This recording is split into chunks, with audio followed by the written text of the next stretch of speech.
Hello, everybody. Hope you're having a great day so far. In this lecture, we are going to be talking about how to read especially difficult texts in college, because you will find that there are going to be some classes, it really depends on your major, some classes where you will have very difficult texts to read, other classes not so much, right?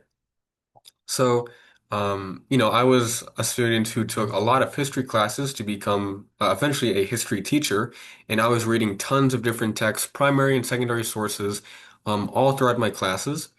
And even in classes like engineering or mathematics, you still might have to be reading some texts, such as textbooks, as well as other things like research reports if you're reading for like a science class, right? Maybe research articles.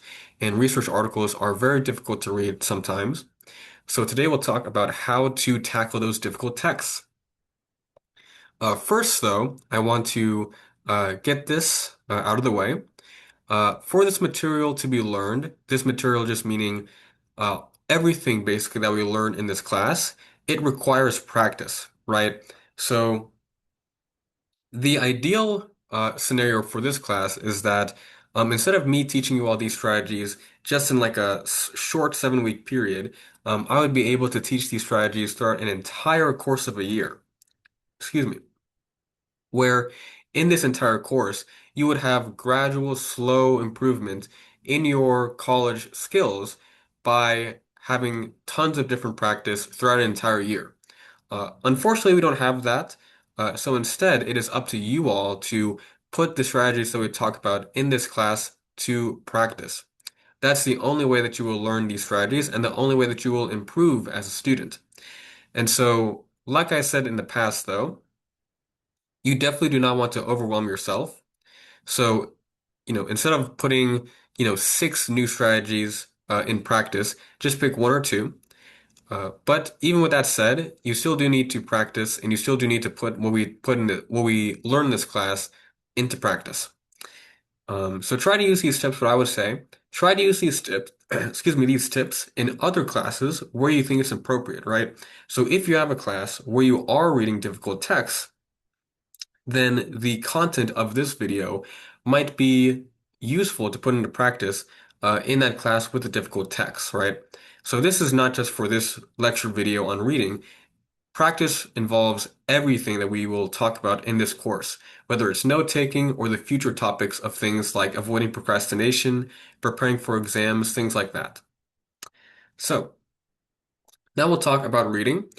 Today we will talk about first the idea of active reading, which is the best way to improve your reading skills. Then we will talk about highlighting. We'll talk about taking notes from texts. Then we'll talk about how to manage your time with expectations and time budgeting. And then we will end with this plan, monitor, and reflecting self-regulated learning cycle that we talked about in the past two videos. So first, I want to introduce you all again to this idea of the R3 record, revise, and review method of learning from courses. We talked about this with lectures. Right now, we are still in the recording phase where we are just recording information from, in this case, texts, and eventually we will then revise our notes from these texts if we think we need to, if it is difficult content. But we will, in any case, still review our notes from what we learned from in these texts. So when you are reading information, just keep in mind when you are taking notes that you want to eventually use these notes to review material before an exam, right? So thinking about what is important for that exam when you are reading is a good idea. So the strategies that we'll talk about with active reading connect to the central ideas of this class. What are the central ideas? They are the big ideas for how to improve as a student, right? So one big idea that we've talked about is that mastering material requires constant, effortful thinking, right? So if you want to have really deep understanding, not just a shallow knowledge of facts, but deep connections of material, then you have to engage in constant, effortful thinking. And we will talk about how there is a way to do that with reading that will make it to where you have a much stronger understanding. The second big idea is that in college, your time is very precious. You have to learn how to manage your time. And this applies to this video's topic of reading because we'll talk about there are different ways to read text, and there are active reading methods that take a lot of time, or not maybe a lot of time, but more time than usual. And in this case, you really only want to do those strategies of active reading for the very difficult texts for courses that are very important. Right, so definitely, like I've said before, don't try to apply all of the strategies that we learn about in this class to all your classes because your time is very valuable. So there are some classes where you don't have to put in a lot of effort and you'll still get an A. There's other classes where you will have to put in as much effort as you possibly can to get a good grade. And even then, right, there are cases where the best students in a class, the highest grade that the best student gets is like a C, because it's just the professor sucks or the class is really difficult or both. So, with all that said, think about when you're thinking about these strategies that we'll talk about in this video, think about when you would want to do them, because you definitely should not try to actively read and deeply read everything in every class. There's just not the time. And the last big idea is that becoming a better student requires forming new habits and breaking old ones, right? So if you are not used to actively reading, which involves things like asking yourself questions, trying to make connections between ideas, if you are not used to doing this type of reading, then you have to form this habit. And forming a new habit, like we've talked about before, takes a lot of time. And so all the things we talked about before with habit formation, things like changing your environment, lots of repetition, will apply, will apply to the strategies that we talked about today. So now we'll talk about active reading. So to introduce this idea, I want to talk about a study that was done. So there was a study with two groups of different students. One group of students read texts on astrophysics without doing anything, right? So all they were doing was just reading this article about astrophysics. The other group of students read the same text, but were thinking about this question, why does an object speed up as its radius gets smaller, right? So this question in this circumstance was related to the text that they were reading. So which of these two groups do you think would have done better? It turns out that the group of students that were asking or trying to answer a question while reading did much better. So this graph here shows shows the performance of each group on different quizzes, and the I think that's red or orange. The bar on the right is the students that were trying to answer questions while reading, and you can see that both for tests on factual questions and inference questions that test a more deeper understanding, the group that was trying to answer questions did better than the group that was just reading the text without any sort of active thinking. Why is that? It's because learning comes from our thoughts, right? Learning comes from thinking. And so when we are actively reading, which in this case meant trying to answer a question while we're actively reading, it is going to solidify that information in the text much more. So we will talk about a method for how to do this active reading so we can have a deeper understanding and have better performance. So, using an active reading strategy. So there are many different ways to actively read that you can look up online. Um, Pretty much, you want to pick a strategy that involves deeply thinking about what you are reading about, right? Because when we are deeply thinking, we are actively forming new memories, we are actively learning. I will share one helpful method that I found was very helpful for me, and is very helpful for many other students. Excuse me. It is called the SQ3R method. It's got 5 steps. The first step, the S, stands for skimming. So this just means skimming the text. This could mean looking at the title, the headings, the subheadings. Sometimes, if you're reading something like a textbook chapter, there will be chapter objectives that talk about the major goals of that textbook chapter. So also things like graphs, data visualizations, like pie graphs, things like that. And so we want to skim the text just to get a very basic idea of what the text is about, right? So for instance, if the text is some causes of World War II, and I skim the text and I have a very basic idea that the text is talking about the rise of Hitler and the rise of Japan before World War II, right? I have an idea from skimming this that the text is at least going to talk about Hitler and Japan.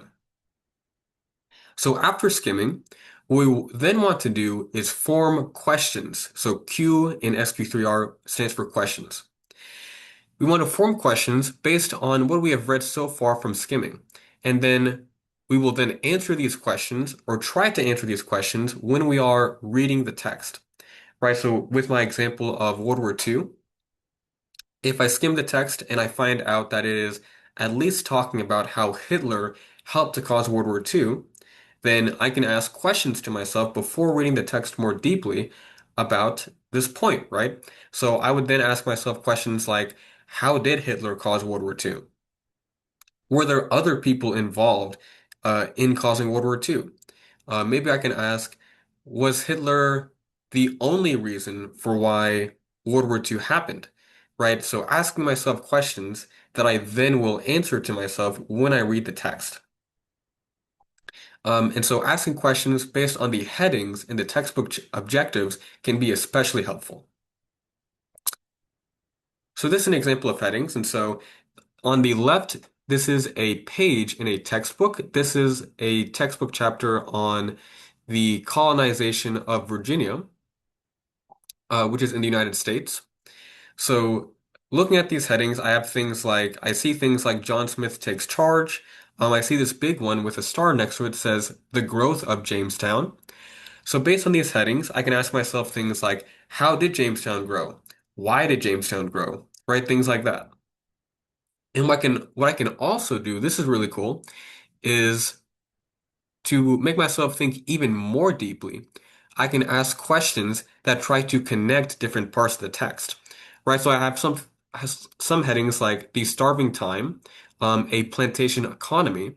So I can ask myself things like, how did the starving time impact the growth of Jamestown? Or I can ask myself, how did the plantation economy impact the growth of Jamestown?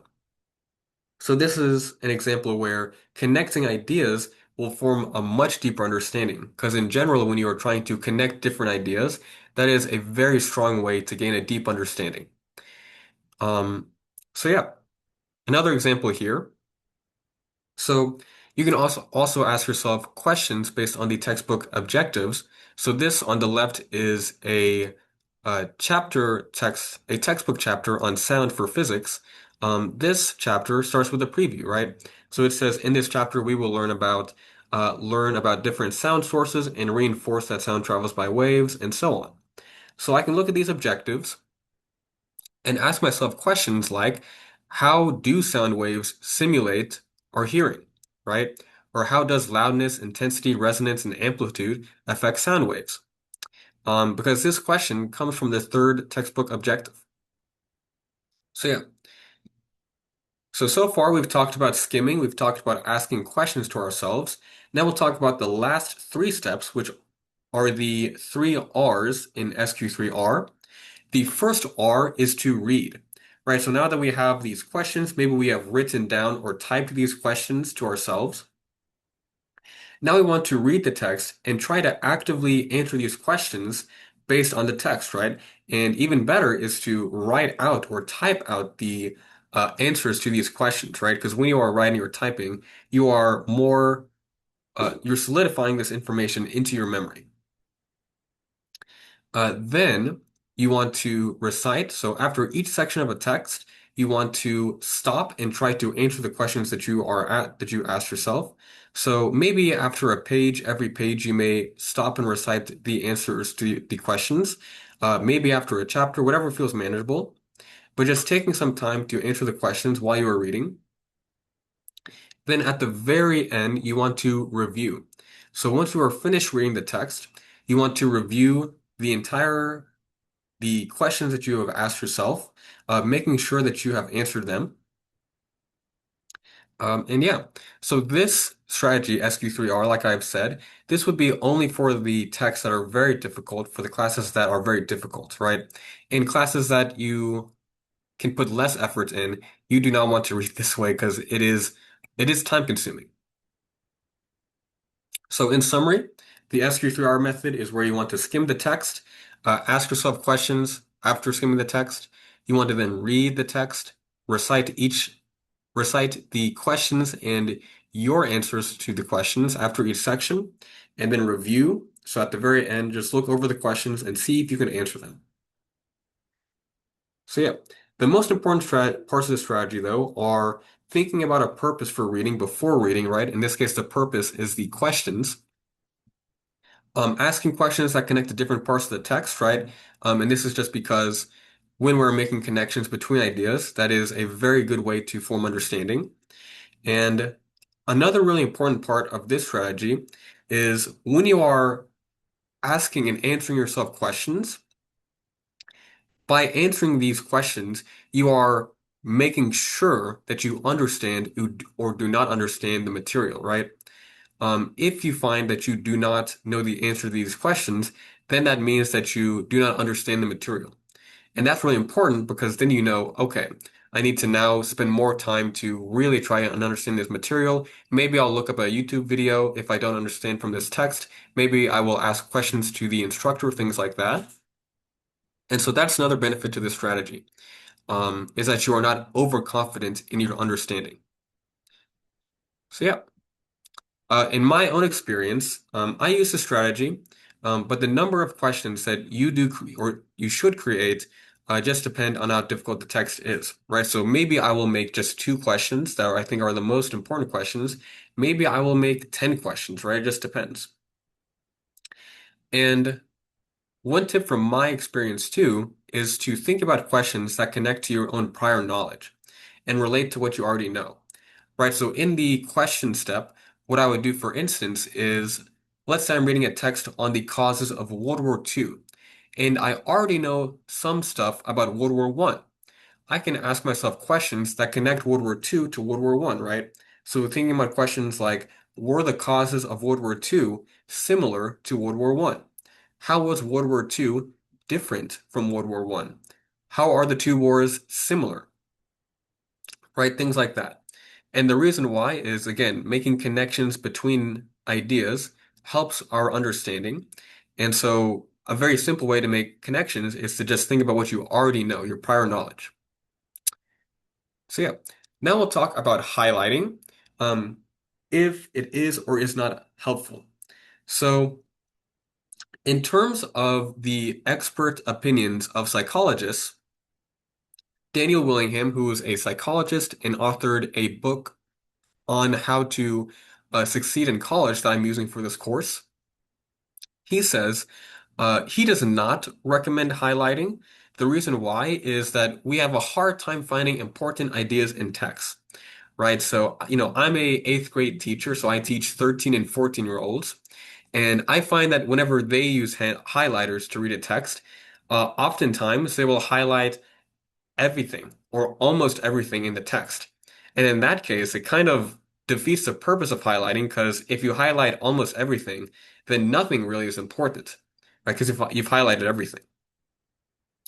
Dunlosky and Gurung, so two other psychologists who wrote a book on succeeding in college that I've used for this course, they agree with Willingham that highlighting is not the best because you just don't know what to highlight. But they think that highlighting may have a minor benefit if you highlight important information that you then go back to later. Or if you highlight what you do not understand, and then you go back later to what you do not understand from that text. Um, the big point, though, is that if you are very used to highlighting and you are just very comfortable with highlighting, then you can still do it. Um, The big point, though, is that oftentimes students highlight instead of actively reading, right? So instead of doing something like what we've talked about with the SQ3R method. Um, and oftentimes students think that they don't have to do the active reading stuff because they are already actively thinking with highlighting. But this isn't really the case. when I'm in the act of just moving the highlighter on that page, I'm not really thinking deeply about the text versus if I am trying to answer questions or ask myself questions about the text, that is deeply thinking. And even asking yourself questions is a form of thinking. And asking yourself questions is a very good way to build your understanding and identify what you do and do not know. So these are the benefits of active reading, and you don't really get that from highlighting. So if you had to choose between highlighting and active reading, then choose active reading. You can do both, but active reading really is the best way to read a text if you want to have deep understanding. So yeah, so we've talked about reading so far. I want you all to pause and take a second to think about this question. How should you take notes when reading a text? So think about what we talked about in the previous video about note-taking and how it applies here.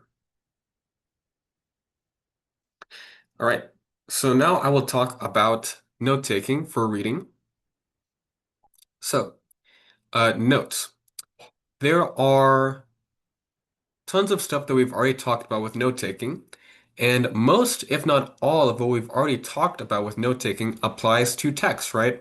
So things like making that tree diagram or the outline with the headings and the subheadings that I showed you all in the last video, that really helps too with reading.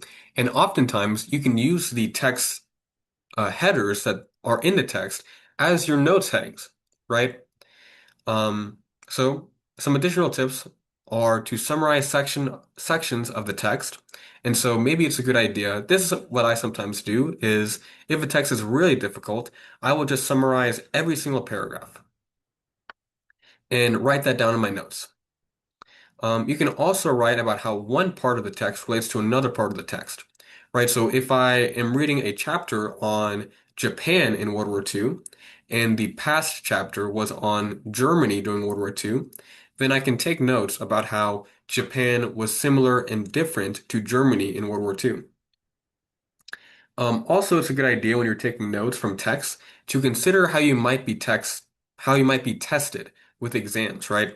So, do you know, for instance, that the exam really prioritizes factual information and definitions, or is the exam much more focused on deeper understanding and broader questions, right?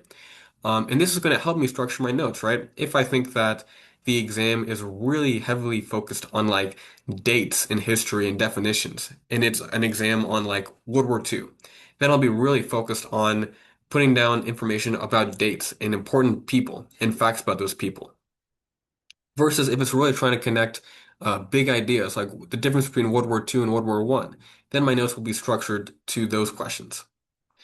And you can also compare the text to the lecture. So if you had a lecture and a text on the same topic, then you can just ask yourself things like, why did this text focus on this topic? Or how did this text leave out some information that the lecture then covered? Things like that. All right. And now we'll talk about time management when it comes to reading, because like I've been saying, is that your time is very precious in college. So the fourth tip is to expect that reading will take more time than you think. Um, some people will claim that they speed read, and that can sometimes be useful, but there isn't really speed reading. There's really just skimming, right? If I'm taking a very short amount of time to read a text, all I'm doing is just skimming and finding key ideas, and I have a little tiny sense of what the text is saying when I'm speed reading or skimming. Um, but in terms of really deeply trying to understand that text, it's going to take more time than what you think most likely. That's because of this thing called the planning fallacy. So psychologists have found again and again that humans are bad at planning, that we usually underestimate how much time it takes to fulfill a task. So I'll show you all an example. So this picture right here is the famous Sydney Opera House in Australia. The engineers of this major monument thought that it would take a few years to build this thing and just $7 million. So that's what they predicted. So, what was the actual time and budget of this monument? Turns out it took 14 years to build, and $102 million, right? So this is just an example of how we are very bad at planning how long it'll take to do something. And this is going to be most likely the case for reading when you get into college. So in my experience, what you should think about is not how many pages you read during a session of work, um, but really just how productive you are, right? So if you have just 1 hour and your goal is to really understand the information, then you should focus on how much deep thinking you are doing, right? So how many moments are you pausing and really deeply thinking about the material? And like I said, speed reading, it doesn't really exist. There is skimming, and you can have a little bit of information learned from skimming, but deep understanding does not come from speed reading. And also, some readings will have things like outlines. Um, for these outlines, they are helpful aids, but don't let them replace the reading, right? So this is an example right here on this slide. So this is from one of the textbooks that I read in college. And in every chapter of this textbook, they would have a summary of the most significant ideas of the chapter. If you want to really deeply understand this chapter's material, you should not just read the summary of the chapter. You should read the entire chapter and just use this summary as a helpful aid, right? So maybe you would ask yourself questions based on this summary, and then with those questions, you would then read the entire chapter's text and answer those questions, right? Or maybe you would use this summary to structure your notes. But in terms of really getting deep understanding, nothing replaces reading the entire text, the entire chapter, and doing something like the SQ3R method to read the text. So yeah, now I'll talk about time budgeting. So much of this we've already talked about. Don't try to deeply read everything in college. Um, I've taught you all very thorough techniques for understanding, but it is up to you to determine when you want to engage in these strategies. One important thing, though, is that you can sometimes overestimate how well you can do in a class, right? So you may think that, oh, I'm in calculus and I've always been good at math. Or I am in history and I'm always been good in history. So I will just spend 2 hours a week in this class instead of 10. And you'll find that like it was a much more difficult class than you thought of before. So in that case, just be wary, be conscious of if you are overestimating how well you can do in a class. Okay, last big thing we'll talk about with reading is the self-regulated learning cycle applied to reading. So this we've talked about before, where you want to plan the strategies that you want to implement, making goals. You want to monitor your progress and reflect on if you are being successful. Then at the very end, you want to reflect. So this is an example for this circumstance of reading. So my goals here, I would make these goals before reading the text. I have, while reading, I will create and answer 3 questions. And so I have this as a SMART goal where I am making it measurable. My second goal, while reading, I will take notes that will have headings. So like I've said before, it's very simple, just 2 strategies, not overwhelming myself. And then at the very end, I would reflect. I would ask myself, was I successful? Why am I not? And did these strategies help? So yeah, that is the end of this video. I hope you all learned something. And if you have any questions about this material, please ask and I'm happy to answer. Have a great day.